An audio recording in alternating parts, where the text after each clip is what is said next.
وقال ربكم ادعوني أستجب لكم. بسم الله. Alhamdulillah. Wassalatu wassalamu ala rasulillah.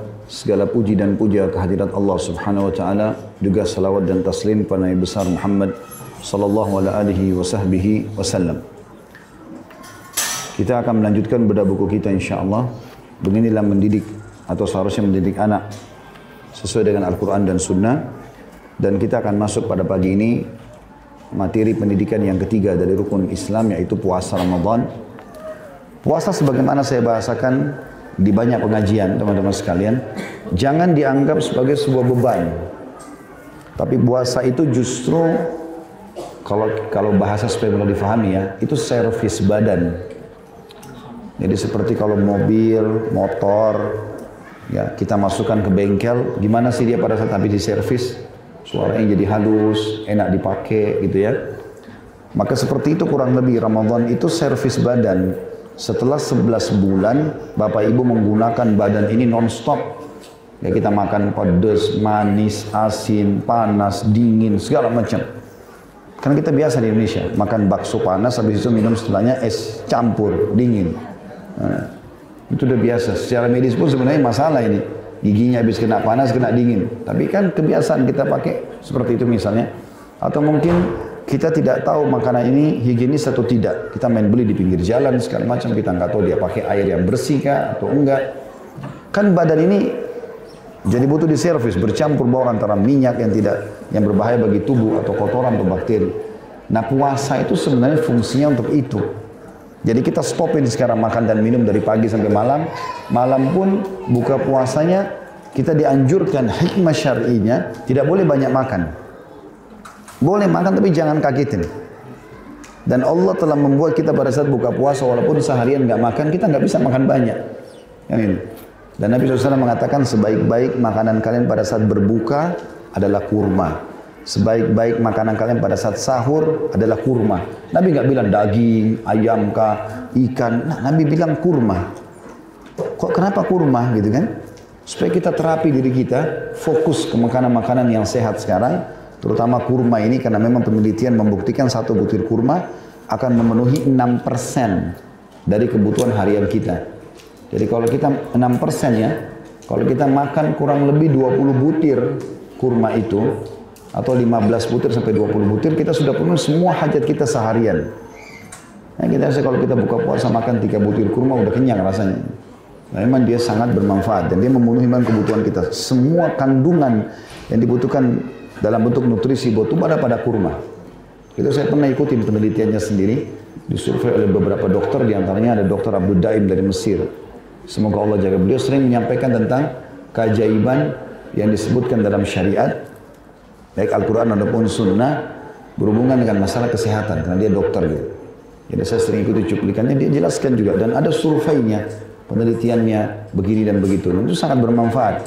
Sehingga Ramadan itu adalah bulan servis, tanda kutip ya, untuk membuat tubuh kita lagi siap dipakai 11 bulan ke depan. Rasa nggak teman-teman, pada saat selesai Ramadan, pas Idul Fitri, terus kita bertamu ke rumah orang, seperti biasa kita silaturahim, baru makan sepiring, udah kenyang rasanya. Mungkin sebelum Ramadan, kita bertamu ke rumah orang, atau kita bahkan atur makan pagi, makan siang, makan malam, kadang-kadang masih lapar gitu. Karena memang tubuhnya itu atau perutnya sudah mulai diservis kembali. Ya, mungkin jadi bagus lagi, jangan dirusak. Karena memang itu penting untuk dijaga. Dan Nabi SAW mengatakan tidak ada wadah yang paling buruk yang diisi oleh manusia dibandingkan perutnya. Karena selalu yang diisi itu terus. Secara medis pun kita malam dilarang makan misalnya. Supaya membiarkan tubuh itu mengelola makanan yang kita konsumsi dan minuman dari pagi sampai sore. Tapi kan kita sering kali di Indonesia ini makan malam. Makannya lagi nasi goreng. Ya. Dibawa di atas ranjang. Habis makan langsung tidur. Masalah semua pankreasnya dan segala macam ini akan jadi masalah. Subhanallah, puasa itu manfaatnya sangat besar gitu kan. Maka semestinya kita fahami ini akan ada manfaat buat kita selain daripada memang yang harus kita lebih titik beratkan keutamaannya, fadilahnya, keutamaan daripada puasa sendiri, dan banyak sekali keutamaan. Di antaranya akan kita sebutkan insya Allah dalam bahasan kita pada hari ini. Jadi Bapak Ibu fahami dulu ini supaya mudah diajarkan kepada anak-anak. Dan saya sudah bilang ya, usahakan ajar anak-anak puasa penuh, bukan puasa setengah hari. Karena nggak ada dalam Islam puasa setengah hari itu nggak ada. Kalau dia nggak kuat Ustaz, ya biarin dia buka puasa dan sampaikan hukum syar'inya. Berarti puasamu batal ya nak, nggak apa-apa. Jadi dia faham hukum. Ini turun temurun, nggak apa-apa nak puasa setengah hari. Semua anak-anak Indonesia puasa setengah hari. Dari mana hukum syar'inya ini? Kan gitu. Ajarin puasa sehari, berikan motivasi, gitu kan? Kasih sahur yang cukup, buka puasa yang cukup. Banyak anak-anak SD TK puasa sehari full bisa, gitu kan? Anak saya praktikin, masya Allah nggak ada yang bolong gitu dalam sebulan, malah dia gembira.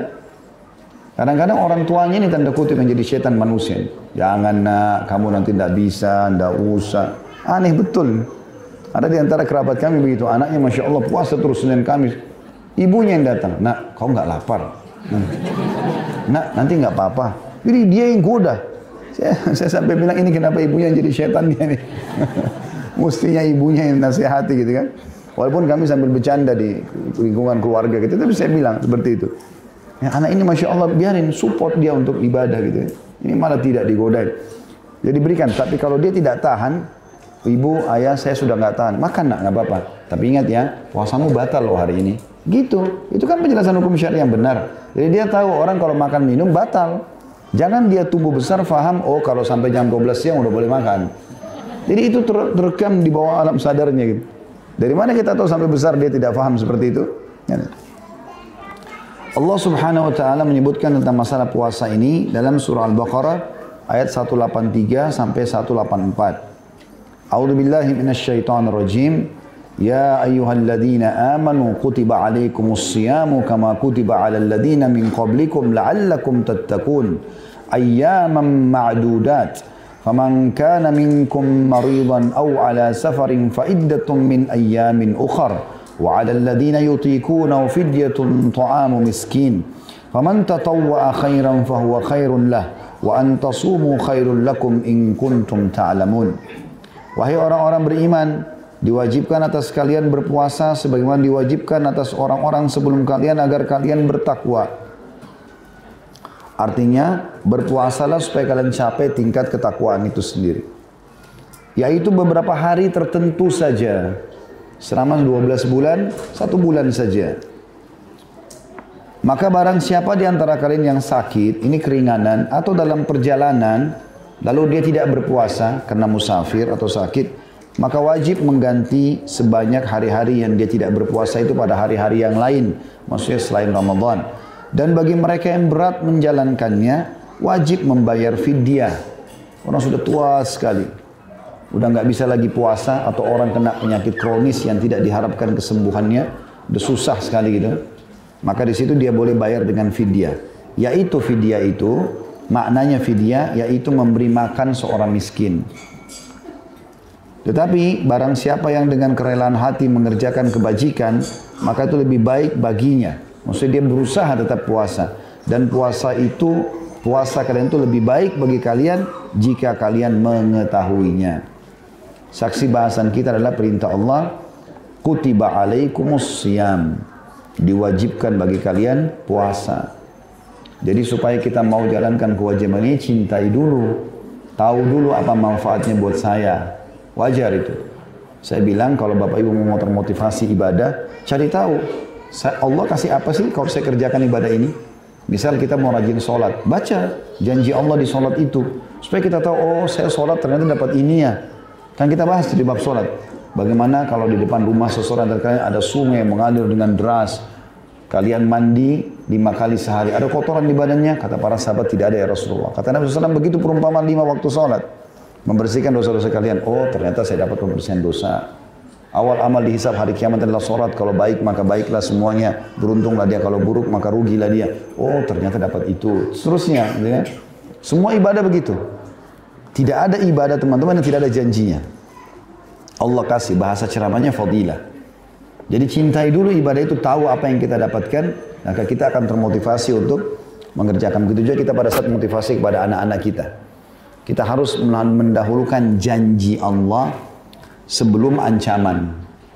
Karena ada juga ancaman kan. Sekarang orang puasa, kalau dia kerjakan dapat janji Allah. Kalau dia tinggalkan puasa dapat ancaman Allah kan gitu. Nah jangan mulai ancaman, jangan bilang kau kalau nggak sholat masuk neraka loh. Nah, dia sendiri belum tahu keutamaan sholat apa. Ya. Kau kalau tidak puasa nanti jadi keluar dari Islam, nanti begini dan begitu. Nah dia belum tahu keutamaan puasa apa. Dahulukan itu. Kita pun sendiri kalau memotivasi diri kita sering membaca keutamaan, walaupun berulang-ulang. Di antara keutamaan puasa disebutkan dalam sebuah hadis Bukhari di jilid 4 halaman 222 dan Muslim nomor 760 yang berbunyi dari Abu Hurairah radhiyallahu anhu dari Nabi SAW beliau bersabda, "Man shama Ramadhana imanan wa ihtisaba, ghufira lahu ma taqaddama min dhanbi." Barang siapa yang berpuasa karena iman, yakin itu perintah Allah, dan ihtisab, mengharapkan ridho dan pahala dari Allah, mengejar target pahalanya itu, niscaya akan diampuni dosa-dosanya yang telah lalu. Berarti kita dapat pembersihan dosa dengan puasa. Selain tadi adanya kesehatan ya. Juga dalam hadis yang lain, hadis riwayat Bukhari juga jilid 4 halaman 97, Muslim nomor 1079, Abu Hurairah radhiyallahu anhu berkata, Rasulullah SAW bersabda, "Idza ja'a Ramadhanu futihat abwabul jannah wa ghulliqat abwabun nari wa suffidatis syayatin." Bila datang bulan Ramadhan, dibukalah pintu-pintu surga, ditutuplah pintu-pintu neraka, dan setan-setan dibelenggu. Makna pintu-pintu surga dibuka adalah dibuka pendaftarannya. Karena kan kita belum bisa masuk sekarang ke surga. Jadi maksud dibuka adalah dibuka, ayo, siapa yang masuk surga, ayo daftar sekarang nih. Mirip kalau diiklanin kita lewat di sebuah kampus mau kuliah di sana, ada pelang besar, spanduk, pendaftaran tanggal sekian sampai tanggal sekian. Nah ini khusus Ramadan, 1 Ramadan sampai akhir Ramadan, iklan resmi dari Allah. Siapa yang mau masuk surga, ayo ikuti programnya, puasa, sholat dan seterusnya. Dan juga ditutup semua pintu neraka, bisa bermakna kata sebagian ulama adalah dihapus nama-nama orang dari api neraka. Karena ada hadis lain yang berbunyi, sesungguhnya di bulan Ramadan Allah menghapus nama-nama hamba dari api neraka. Artinya Bapak Ibu kalau berhasil dapat itu, tiket itu, tidak akan masuk neraka selamanya. Di Ramadan itu. Dan Nabi SAW mengatakan, dan itu terjadi setiap malam di malam-malam Ramadan. Itu makna pintu-pintu neraka ditutup. Artinya akan dihapus. Karena kita semua ini, semua kita teman-teman, ada tempatnya di surga, ada tempatnya di neraka. Sampai nanti kita meninggal, baru ditentukan tempatnya kemana. Karena kan kita bisa meninggal dalam keadaan beriman, bisa meninggal dalam keadaan kafir. Ada orang luar biasa ibadahnya sampai terakhir murtad. Bisa saja. Ada orang pernah begitu. Dia jadi sahabat Nabi, bahkan penulis wahyu. Ahli ibadah. Murtad. Meninggal. Sampai waktu Nabi SAW lewat di depan 3 orang sahabat, salah satunya orang ini Nabi mengatakan, salah seorang dari kalian akan jadi penghuni neraka. Ya. Dan kalau tidak salah gigi gerahmnya akan lebih besar daripada gunung Uhud. Nah, maka sahabat itu ternyata memang dia ditawarkan oleh Musailim al-Kadzab, orang yang mengaku nabi palsu di akhir hidupnya Nabi SAW. Dia ditawarkan untuk jadi menterinya lah istilahnya, jadi pengawalnya dan dikasih apapun yang dia mau, dia terima. Maka dia berbohong, gitu kan? Dia mengatakan Muhammad Rasulullah, ya, juga Musailimah Rasulullah, supaya pengikutnya Musailimah tetap ada. Ini maksud neraka. Kita tidak tahu akhir hidupnya orang. Nah pada saat dia meninggal dalam keadaan beriman, dia masuk surganya. Pada saat dia meninggal dalam keadaan kufur, dia masuk ke dalam nerakanya.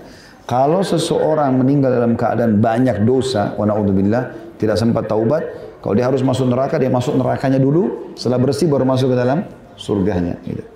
Nah ada istilah penghapusan nama dari neraka. Karena kan kita semua punya tempat di neraka sekarang. Ramadan itu termasuk penghapusan nama. Jadi tidak ada nama lagi kita di sana. Tempat kita sudah nggak ada. Kita tinggal masuk ke dalam surga. Itu makna daripada salah satu makna, dan ditutup pintu-pintu neraka. Dan juga semua syaitan dibelenggu. Makna belenggu, leher, bagian leher diikat, bagian 2 tangan dan kaki juga diikat. Dibelenggu. Ini cara yang paling efektif membelenggu atau mengikat orang supaya tidak bisa bergerak. Kalau lehernya dipasang besi, diikat sama rantai, tangan kakinya diikat, sudah nggak bisa bergerak. Mau kemana dia? Kalau cuma tangan sama kaki, kepalanya masih bisa ngoleh sana sini. Ini nggak bisa lagi.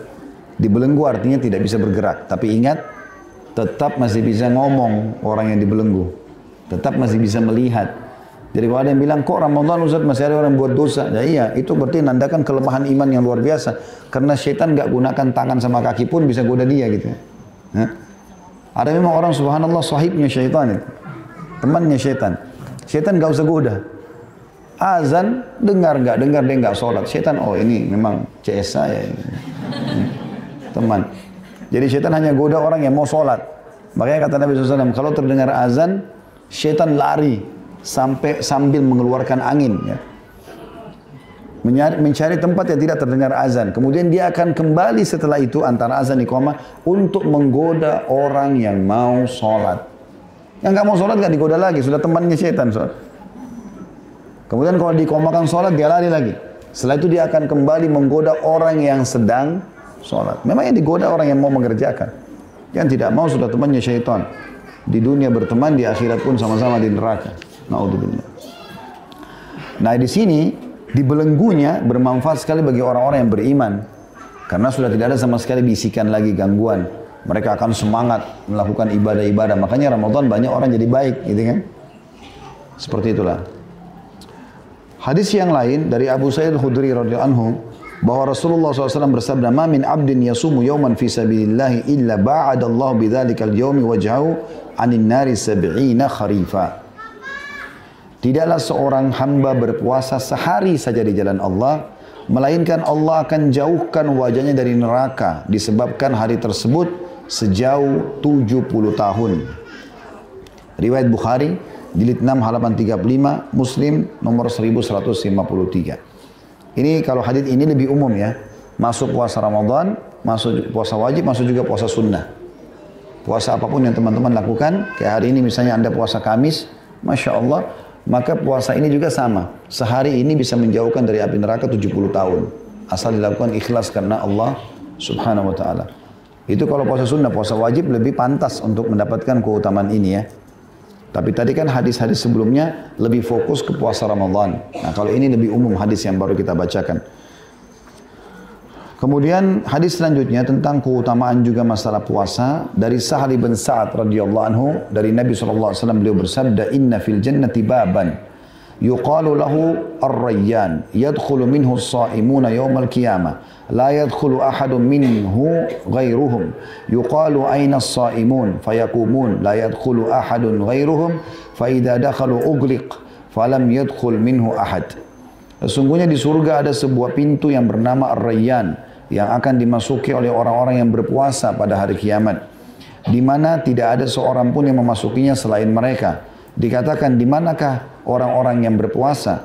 Mereka pun berdiri, tidak ada seorang pun yang memasukinya selain mereka. Ketika mereka telah memasukinya, lalu pintu ditutup, maka tidak ada lagi seorang pun yang masuk melaluinya.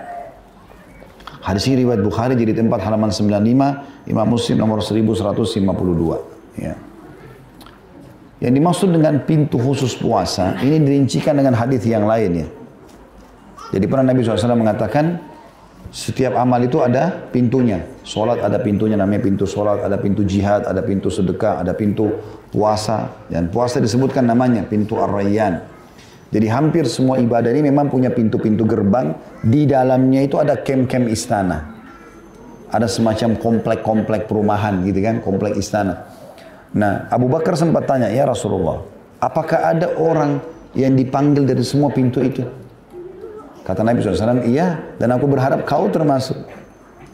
Artinya kalau Bapak Ibu rutin jaga sholatnya, nggak pernah ada bolongnya, rutin puasa, utangnya pun kalau ada utang dibayar, rutin zakatnya, rutin jihadnya, maka kita punya istana di situ yang kita bisa setiap saat datang.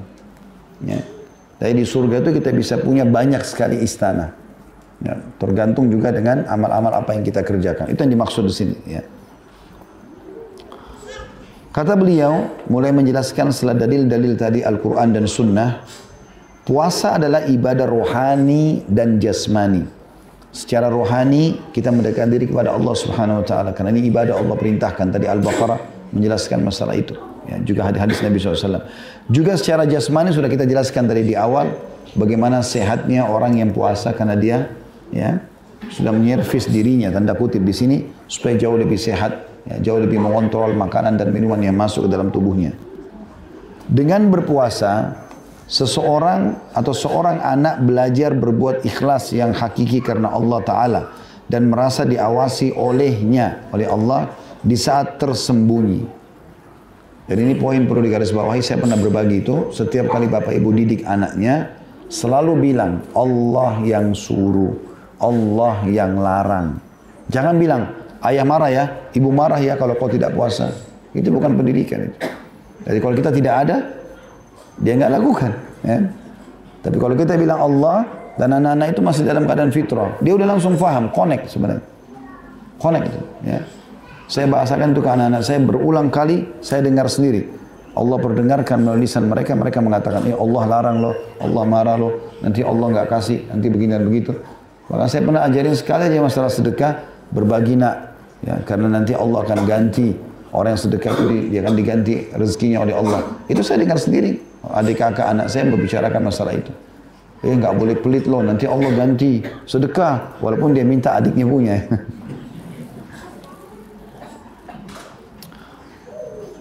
Jadi puasa akan melatih ikhlas yang hakiki. Apalagi kalau kita tanamkan itu Allah yang perintahkan, maka dia menahan lapar, menahan haus karena Allah. Ini ikhlas yang hakiki. Di samping melatih keinginan seorang anak untuk menjauhi makan meskipun lapar, menjauhi minum meskipun haus, juga memperkuat kemampuan seorang anak untuk mengekang dorongan hawa nafsu dan keinginannya, serta membuat seorang anak terlatih untuk bersikap sabar dan kuat. Jadi banyak pelajaran yang bisa diambil secara ilmu dan kehidupan sosial dari puasa itu sendiri. Para sahabat ridwanullahi alaihim, sahabat Nabi SAW, mereka pun ya, telah mendidik anak-anaknya untuk melakukan ibadah puasa. Segolongan kaum salaf seperti Ibnu Sirin, ini namanya Muhammad bin Sirin, seorang ulama tabi'in, Az-Zuhri, juga nama orang, serta Imam Asy-Syafi'i, suka, ini sebenarnya julukan-julukan Az-Zuhri, Syafi'i ini julukan ya, nama-nama mereka tentunya ada. Kalau tidak salah Zuhri namanya Syihab ya. Kemudian Imam Syafi'i Muhammad bin Idris, ada nama. Suka menyuruh anak-anak berpuasa untuk melatih mereka bila mereka telah mampu melaksanakannya. Batasnya dari umur 7 tahun dan 10 tahun sebagaimana sholat. Sedangkan Ishaq membuat batasan bahwa batasnya dimulai ketika telah berumur 12 tahun. Namun Ahmad, maksudnya Imam Ahmad rahimahullah, dalam satu riwayat membuat batasan yaitu bila telah berumur 10 tahun.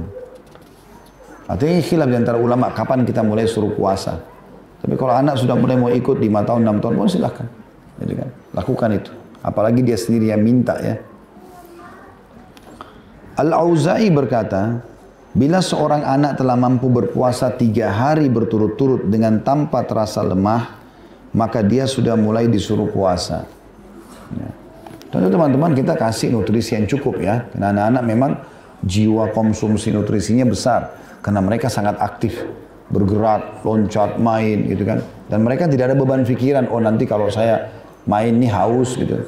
Lapar. Dia nggak ada pekan itu. Maka kita cukupkan insya Allah dengan makan sahur yang cukup. Buka puasa yang cukup insya Allah bisa membantu mereka. Dan motivasi anak-anak itu lebih suka dimotivasi. Ya, tidak masalah kita untuk sementara karena mereka belum balik. Kalau nanti puasa sehari penuh ibu atau ayah kasih ini ya. Atau nanti akan kalau sebulan penuh akan dapat ini dan itu. Dan termasuk pendidikan anak yang baik teman-teman selalu hubungkan permintaan mereka dengan prestasi.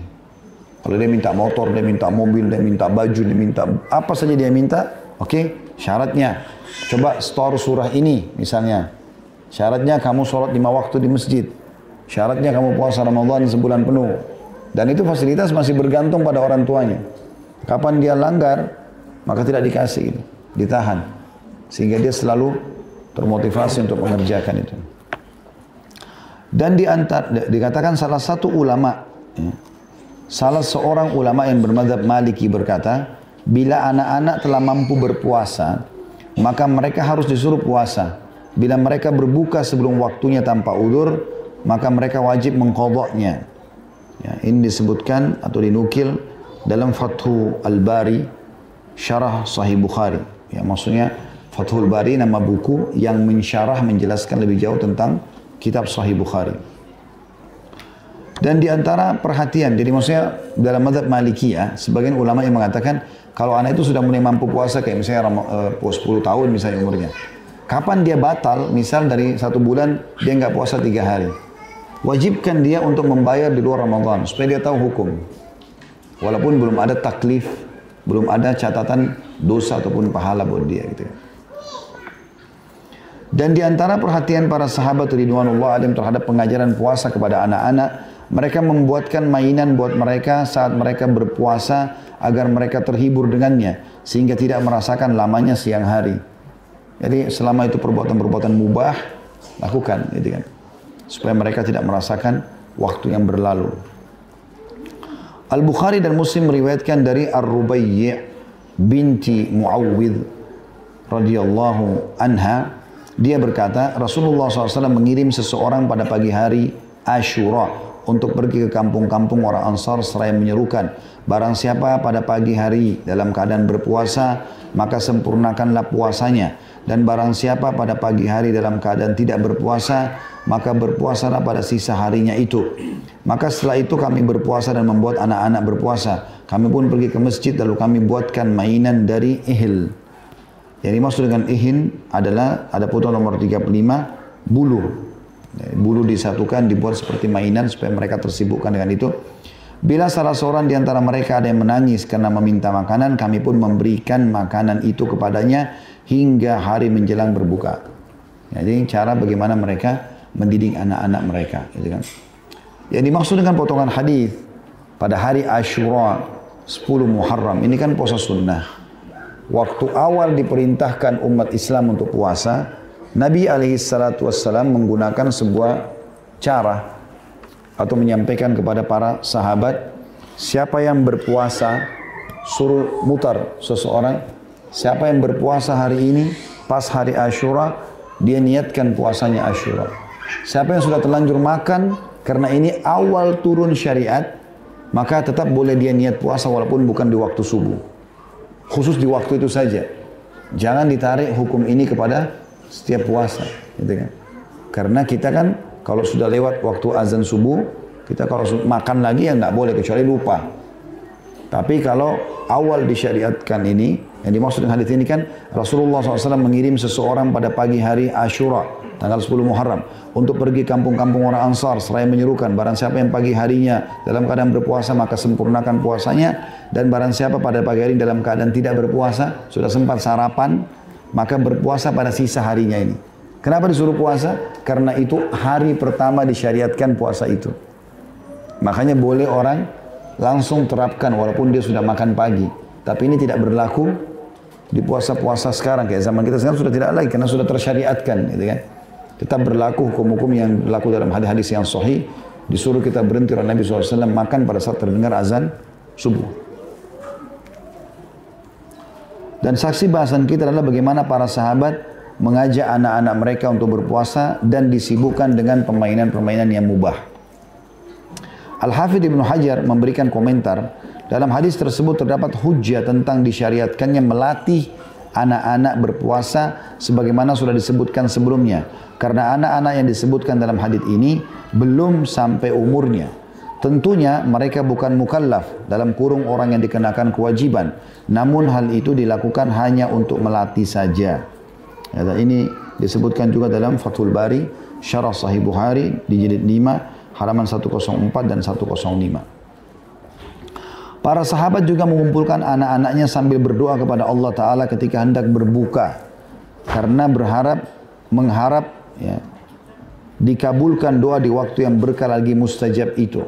Ya, karena memang pada saat orang mau buka puasa itu diijabah doa. Maka latih anak-anak sekalian selain mereka puasa, ayo berdoa nak, sampaikan hajatmu. Atau kita perdengarkan bentuk doa dalam bahasa Indonesia misalnya, ya, karena kita di luar sholat bisa pakai bahasa Indonesia. Kita berdoa pada saat menjelang buka puasa, berdengarkan supaya anak tahu, oh ternyata kita harus minta ini dan minta itu. Abu Daud At-Tayalisi meriwayatkan dari Abdullah bin Amr radhiyallahu anhu, dia berkata, aku mendengar Rasulullah SAW bersabda, lis-shaimi inda iftarihi da'watun mustajabah. Orang yang berpuasa ketika dia berbuka memiliki doa yang mustajab. Ya, memiliki doa yang diijabah. Abdullah bin Amr radhiyallahu anhu menjelang berbuka dia memanggil keluarganya dan anaknya lalu berdoa. Disebutkan oleh At-Tayalisi di nomor 2262, Al-Baihaqi dalam Syu'abul Iman nomor 3907. Hadis tersebut adalah hadis yang dilemahkan oleh Albani tentunya. Tapi ini riwayat diangkat oleh penulis di sini untuk menekankan bahwasanya ada hadis-hadis yang sahih sebelumnya, riwayat yang disebutkan dalam Bukhari tadi tentang beberapa sahabat memanggil anaknya berdoa menjelang buka puasa. Jadi ini sebenarnya cuma penguatan saja. Sebab Sahih Bukhari sudah menjelaskan bolehnya mengajak anak-anak berbuka puasa atau berdoa pada saat buka puasa. Al-Kasani berkata dalam kitab Al-Bada'i, tidak mengapa anak kecil yang berakal melakukan i'tikaf di 10 hari terakhir Ramadan karena umur balik tidak menjadi syarat sahnya i'tikaf. Ya. Artinya mulai dilatih. Orang tuanya kalau pergi masjid akhir Ramadan, ya dia juga pergi, anaknya diajak, biasakan. Ya, seperti juga saya pernah bilang di majlis ta'lim ilmu seperti ini juga ajak anak-anak. Ya, Masya Allah ikhwan dan akhwat yang mengajak ini sangat baik. Apalagi kalau sebelum masuk ta'lim berikan instruksi-instruksi. Kita mau ta'lim ya nak, nanti belajar ilmu agama, dengarkan, jangan sampai mengganggu orang, ambil ilmunya, ikhlaskan niat. Saya gitu kalau anak-anak saya ajak ke masjid. Jadi sementara ke masjid lagi naik motor saya bilang itu. Kita mau ke masjid, rumahnya Allah, jangan ribut. Kita mau sholat, konsentrasi, jangan terpengaruh, gitu kan. Walaupun kadang-kadang masih terpengaruh sama teman-temannya, gitu. Ya. Kalau ada anak-anak di belakang lari-lari, dia korek-korekkan adik kakak, gitu. Lagi nunjuk-nunjuk ke belakang, mau bermain juga, gitu kan. Tapi karena mereka sudah kita ingatkan, alhamdulillah mereka bisa menjaga itu. Kata beliau, oleh karena itu sah seorang anak kecil yang sudah berakal melakukan i'tikaf karena hal tersebut termasuk dalam ibadah dasar. Sebagaimana sah juga dia melakukan puasa sunnah. Dinukil dalam kitab Al-Bada'i, yang kitabnya Al-Kasani tadi di jilid 2 halaman 442. Membiasakan anak untuk berpuasa meski bertahap mengandung faedah yang banyak. Karena orang yang masih masa mudanya maka dia akan tumbuh dengan orang yang terbiasa mungkin ya dengan sesuatu di masa mudanya, dia akan tumbuh dengan kebiasaan itu. Oleh karena itu kami menyaksikan banyak orang yang tidak sanggup berpuasa. Ketika kami tanyakan perihal mereka, mereka menjawab kami tidak dibiasakan untuk berpuasa karenanya puasa memberatkan kami. Meskipun puasa itu sebenarnya wajib atas mereka, bahkan termasuk rukun Islam, ketidakmampuan mereka untuk berpuasa karena hasil pendidikan yang buruk. Tanda kutip, kepada Allah kita memohon pertolongan. Jadi sama semua ya. Sedekah kalau kita tidak biasakan, sholat kita tidak biasakan, hadir majelis ilmu kita tidak biasakan, anak-anak nanti tidak suka. Kita biasakan itu supaya mereka ikut ya. Mengajarkan anak berpuasa juga sebagai penjaga dari pemikiran-pemikiran buruk dan penjaga agar tidak terjatuh ke dalam lembah kehinaan dan kenistaan. Dengan puasa, seseorang mampu menjaga dirinya dan mendekatkan dirinya kepada Allah Ta'ala. Rasulullah SAW bersabda, Ya ma'syara syabab, man istata' minkumul ba'a falyatazawwaj, fa'innu agaddu lil basari wa ahsanu lil farj, wa man lam yastati' fa'alihi bis-sawm, fa'innahu lahu wija'. Wahai sekalian para pemuda, barang siapa di antara kalian mampu menikah, maka menikahlah. Karena demikian itu lebih menundukkan pandangan dan lebih menjaga kemaluan. Barang siapa tidak mampu menikah, maka hendaknya berpuasa, sebab hal itu bisa menjaga ya, penekan atau menjadi penekan hawa nafsunya. Di sini kita lihat bagaimana puasa menjadi salah satu sarana yang paling efektif untuk menekan hawa nafsu. Ya, sehingga pada saat bergejolak untuk melakukan perbuatan haram, puasa lah yang akan meredam itu. Karena umumnya kan hawa nafsu datang juga dari makanan dan minuman yang berlebihan. Baik, begitu saja. Insya Allah kami depan kita lanjutkan lagi dengan materi kita yang lain dan lanjutannya masalah haji insyaallah. Subhanakallahumma bihamdika asyhadu an la ilaha illa anta astaghfiruka wa atubu ilaik. Assalamualaikum warahmatullahi wabarakatuh.